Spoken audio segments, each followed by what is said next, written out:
દેશના આઝાદીમાં આપણું આટલું મોટું યોગદાન હતું।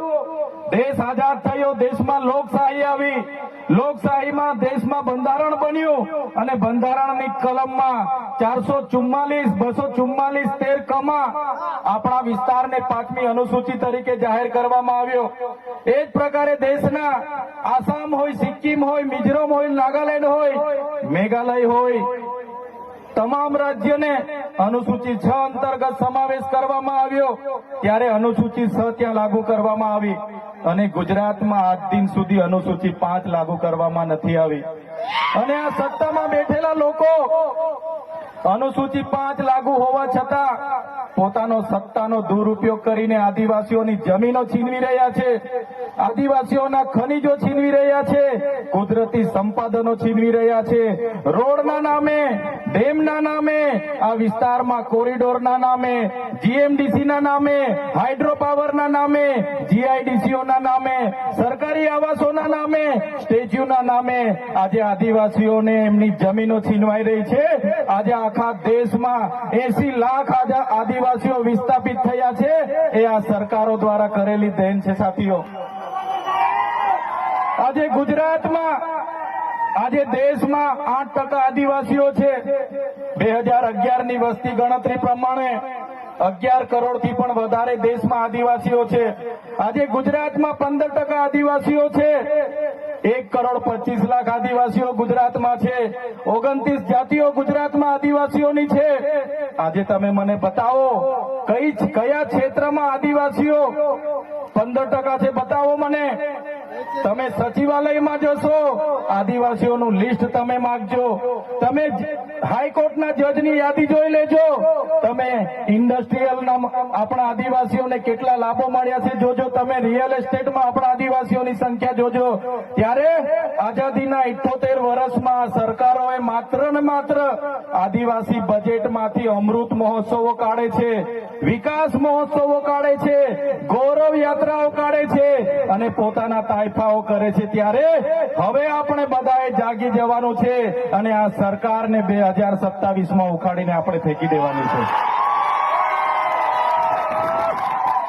સાથીઓ, અમે 4 વર્ષ પહેલા જનનાયક બિરસા મુંડાજીની પ્રતિમા ડેડિયાપાડામાં સ્થાપના કરતા હતા અને એમના વિચારોને ઉજાગર કરવા માટે, એમના વિચારોમાંથી આવનારી પેઢી પ્રેરણા લે માટે અમે ત્યાં પ્રતિમા સ્થાપિત કરતા હતા।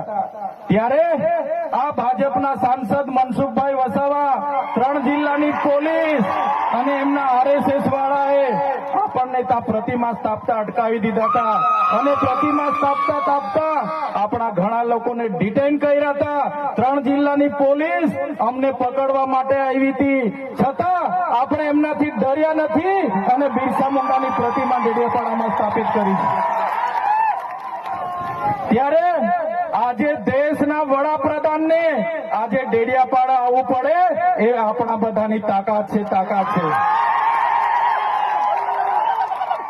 ત્યારે વડાપ્રધાન ડેડિયાપાડા આવે છે ત્યારે લોકોને ભેગા કરવા માટે 500 કરોડ આદિવાસી બજેટમાંથી જોગવાઈ કરવામાં આવી છે। હજારો બસોની વ્યવસ્થા કરવામાં આવી છે અને બધા કર્મચારીઓને એમાં લગાડી દેવામાં આવ્યા છે। આજે ડેડિયાપાડાના ગામડાઓમાં ટીડીઓ ના મળે, તલાટીઓ ના મળે એવા ગામડાઓની ગલીઓમાં આ ગુજરાતના નાયબ મુખ્યમંત્રી, એમના મંત્રીઓ, એમના સાંસદો, એમના ધારાસભ્ય ડેડિયાપાડાના ગલીઓમાં 4 દિવસથી ફરે છે।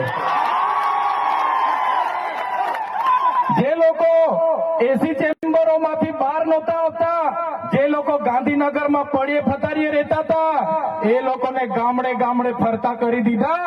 એ આપણી બધાની તાકાત છે ભાઈઓ। ત્યારે નરેન્દ્રભાઈ મોદી આપણા કુળદેવી માતાના દર્શને જવાના છે દેવમોગરા।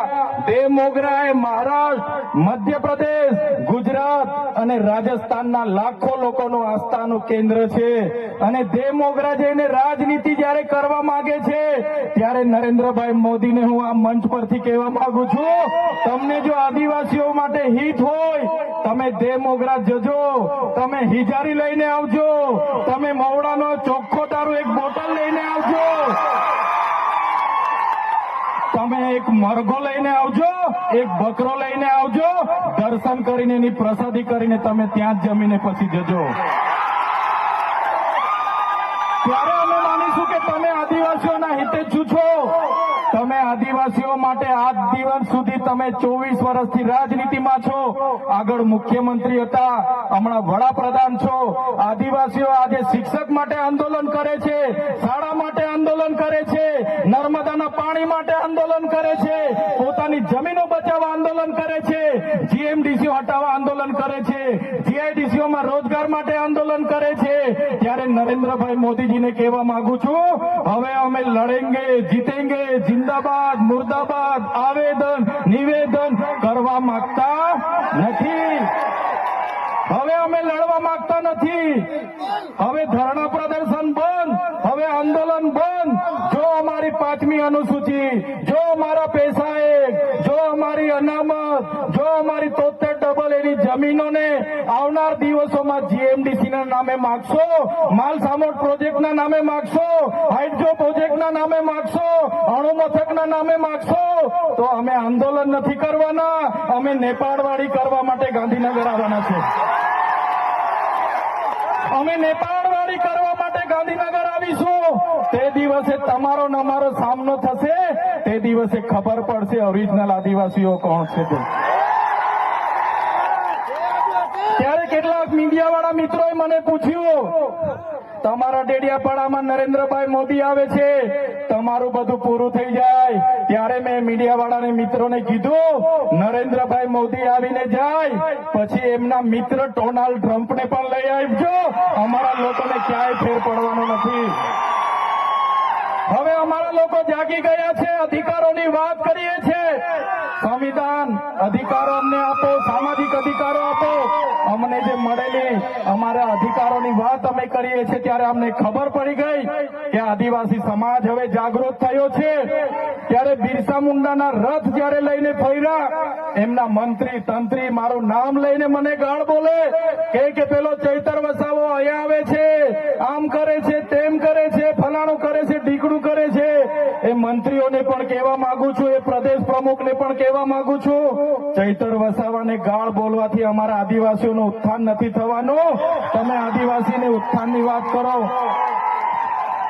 મને ગાળ બોલવાથી અમારા લોકોનો જો વિકાસ થઈ જવાનો હોય તો હું દરરોજ તમારી ઓફિસે તમારી ગાળ ખાવા માટે પણ તૈયાર છું. સાથીઓ, અમે અનંતભાઈ સાથે વિધાનસભામાં લડીએ, રોડ પર લડીએ, સદન પર લડીએ અને આદિવાસીઓની ન્યાયની વાત કરીએ, અધિકારની વાત કરીએ. આ લોકોને ગમતું નથી. અનંતભાઈ પર અનેક કેસ થાય, મારા પર અનેક કેસ થાય, અમને જેલોમાં નાખવામાં આવે, પણ અમે આ સરકારની જેલોથી અમે ડરવાવાળા લોકો નથી, અમે લડવાવાળા લોકો છે. સાથીઓ, આ મંચ પરથી કહેવા માંગીએ છીએ, આ ચૈતર વસાવાના, અનંત વસાવાને જયારે સમાજની જરૂર પડશે, અમે આ ધડ ધરવા માટે પણ તમારી સાથે તૈયાર છે. આ ધડ ધરવા માટે પણ અમે સમાજ માટે તૈયાર છે. એક ગુજરાતના મુખ્યમંત્રી ભૂપેન્દ્રભાઈ પટેલ, એક ગુજરાતના ઉપમુખ્યમંત્રી હર્ષભાઈ સંઘવીની પોલીસમાં પાણી નથી કે આ ચૈતર વસાવાના અનંત પટેલને હેરાન કરી શકે. ત્યારે સાથીઓ, જાગવાની જરૂર છે. આગળ ડોક્ટર સાહેબે કીધું, આપણી જે મૂળ સંસ્કૃતિ છે આપણે ભૂલી ચાલ્યા. આપણો નંદરિયો દેવ, આપણો ગામનો હિમારિયો દેવ, આપણો વાઘ દેવ, ગોવાળ દેવ, આપણો કાળિયો ભૂત, આપણે ધરતી માતાને પૂજનારા, આપણે નદી નાળાને પૂજનારા, આપણે ચંદ્ર અને સૂર્યને પૂજનારા, આપણે પ્રકૃતિના પૂજક તરીકે છે. ત્યારે જન્મ મરણની વિધિ, લગ્નની વિધિ આપણે ભૂલી ચાલ્યા છે. ત્યારે આજે આ લોકો આપણા પર જાતિનો દાખલો માંગે છે, પુરાવા માંગે છે. ભણેલા છોકરાઓને પૂછી લો. સાથીઓ, જે આપણી રીત પરંપરાઓ છે, આપણો જે પહેરવેશ છે, આપણા પૂર્વજો આઝાદી પહેલા ઓળખી કાઢતા હતા. ગોરા અંગ્રેજો આવ્યા, એમના પહેરવેશ, એમની બોલી પરથી આપણા પૂર્વજો જાણી ગયા કે આપણા દુશ્મન છે. આજે તો આપણે એ લોકોની સંસ્કૃતિ અપનાવતા થઈ ગયા, એ લોકોના પેન્ટ શર્ટ પહેરતા થઈ ગયા, એ લોકોના જીન ટી શર્ટ પહેરતા થઈ ગયા, એ લોકોના બૂટ સૂટ આપણે પહેરતા થઈ ગયા. આપણી બહેનો પણ આજે પંજાબી પહેરતી થઈ ગઈ, ડ્રેસ પહેરતા થઈ ગયા, ચણિયા ચોરી પહેરતી થઈ ગઈ, જીન્સ ટી શર્ટ પહેરતા થઈ ગયા. ત્યારે આવનારા દિવસોમાં આપણો દુશ્મન કોણ છે તે આપણને ખબર પડવાની નથી. ત્યારે આપણે મૌલિક નૈતિક મૂલ્યો આપણે જાળવવા પડશે. આપણી બોલી ભાષા આપણે સાચવવી પડશે. આપણો પહેરવેશ, આપણી સંસ્કૃતિ, આપણા વારસામાં મળેલી આપણી પરંપરાઓ, રીત રિવાજો આપણે સાચવવા પડશે. સાથીઓ, આપણા વિસ્તારમાં વૈશ્વિકરણના નામે જમીનો છીનવાય છે.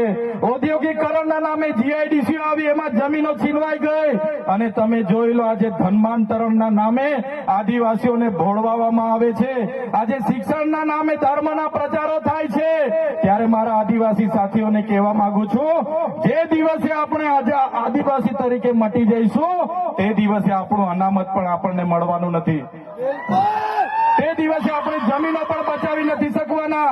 સંવિધાને આપેલી જળ, જંગલ, જમીન પરના અધિકારો પણ નથી બચાવી શકવાના.